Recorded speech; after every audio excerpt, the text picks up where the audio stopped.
मैंने 5 किले में पहले जैविक खेती शुरू की। वो खाद डाला, वो तरीका अपनाया।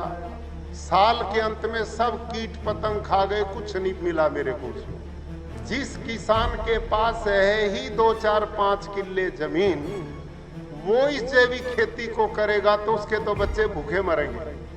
किला 1, पशु 40, घर में कुणबा।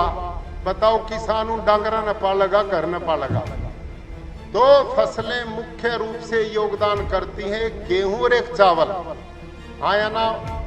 बोलो भाई, मेरे पीछे मेरी क्लास में चुप नहीं बैठना। चुप बैठोगे तो समझूंगा कमजोर विद्यार्थी।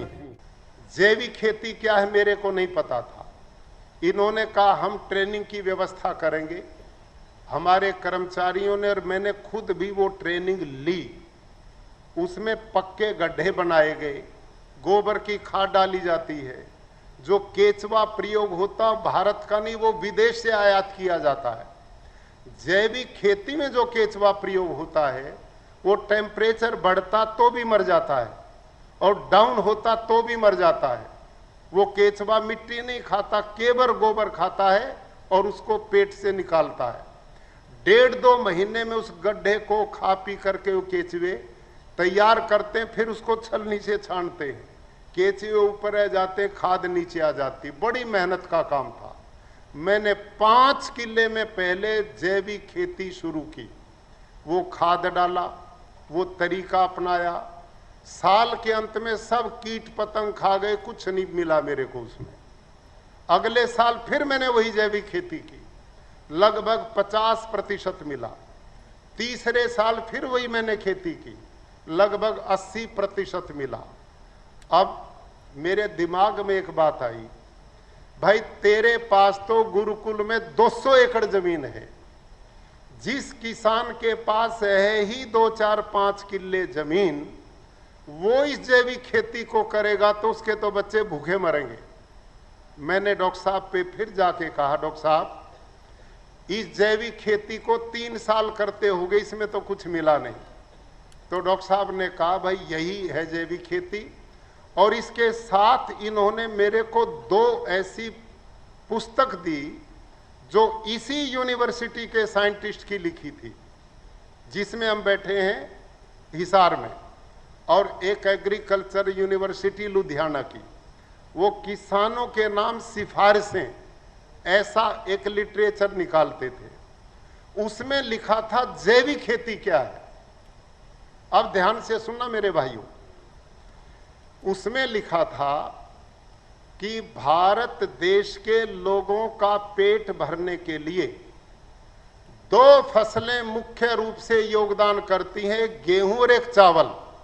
हाँ या ना? बोलो भाई, मेरे पीछे मेरी क्लास में चुप नहीं बैठना। चुप बैठोगे तो समझूंगा कमजोर विद्यार्थी। ठीक है? तो भारत के लोगों का 2 फसलें मुख्य रूप से पेट भरती, गेहूं और चावल। और उस पुस्तक में साइंटिस्ट ने क्या लिखा कि यदि गेहूं और धान से पूरी फसल प्रति एकड़ पैदा करनी है तो 1 किले में 60 किलो नाइट्रोजन पड़ना चाहिए। कितना? 60 किलो नाइट्रोजन।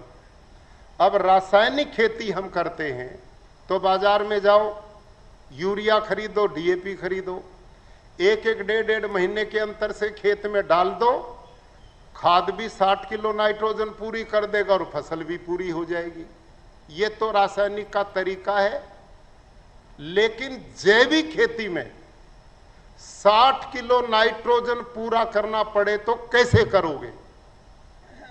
अब गोबर की खाद में ध्यान करो, 1 टन गोबर की खाद में 2 किलो नाइट्रोजन है। कितना है? बोलो भाई, कमजोर विद्यार्थी हो। कितना? और आपने कितना चाहिए? 60 किलो। बड़े समझदार विद्यार्थी हैं। अब जुड़ोगे मेरे साथ, मजा आएगा आज आपको। अब 60 किलो नाइट्रोजन गोबर से पूरा करने, तो इसका मतलब 1 एकड़ में 300 क्विंटल गोबर की खाद पड़ेगी तो 60 किलो नाइट्रोजन पूरा होगा। और 60 किलो नाइट्रोजन पूरा होगा तो गेहूं धान का उत्पादन पूरा होगा, नहीं तो नहीं होगा। समझ में आ गई यहां तक बात? अब आप किसान हैं, आप में जो जो खेती करते हो हाथ खड़ी करो। वाह भाई वाह, बधाई आपके लिए, सब किसान हैं। क्या आज देश में इतना पशुधन है कि प्रति एकड़ 300 क्विंटल गोबर की खाद पूरी की जा सके? बोलो, नहीं है। अब मैं मान लेता हूं कर भी लें तो 300 क्विंटल गोबर के लिए कितना पशुधन चाहिए? 30-40, हाँ या ना? किला 1, पशु 40, घर में कुणबा। बताओ किसानों डांगरा न पालेगा, घर न पालेगा। इसका नाम है जैविक खेती, इसका नाम है ऑर्गेनिक फार्मिंग। अगली बात, इतनी गोबर की खाद जिस खेत में पड़ेगी उस खेत के खरपतवार को कोई खत्म कर सके है? आई समझ में? सारा दिन खुरपी लिए बैठा रहो, जो कमाओ वो मजदूर ले जाएगा। इसका नाम है जैविक खेती। नंबर 3, खेत में 2 प्रकार के कीट होते हैं, एक मित्र कीट और एक शत्रु कीट। शत्रु कीट का भोजन मित्र कीट से बिल्कुल दुगना है। जब इतनी गोबर की खाद मिले पड़ेगी तो शत्रु कीट को खुला भोजन मिलेगा और वो ज्यादा पैदा होंगे तो मित्र कीट को खा जाएंगे। उस खेत की बीमारी को कोई खत्म ही नहीं कर सकता। इसका नाम है जैविक खेती। समझ में आई? तीसरी, इतनी गोबर की खाद जहां पड़ेगी वहां मीथेन जैसी गैसेज पैदा होंगी। आज पर्यावरण दिवस पर माननीय मुख्यमंत्री जी ने आयोजन किया, विशेष बधाई है। इसको आपने समझना है। हम पर्यावरण को शुद्ध करना चाहते हैं। जैविक खेती पर्यावरण को दूषित करने का काम करती है। उसमें मीथेन भी पैदा होगी, कार्बन डाइऑक्साइड भी पैदा होगी, नाइट्रस ऑक्साइड भी पैदा होगी। पर्यावरण उससे शुद्ध हो नहीं सकता। 3 साल मैंने इस खेती को किया, न मेरी लागत कम हुई, ना मेरी मेहनत कम हुई, ना मेरा खर्चा कम हुआ।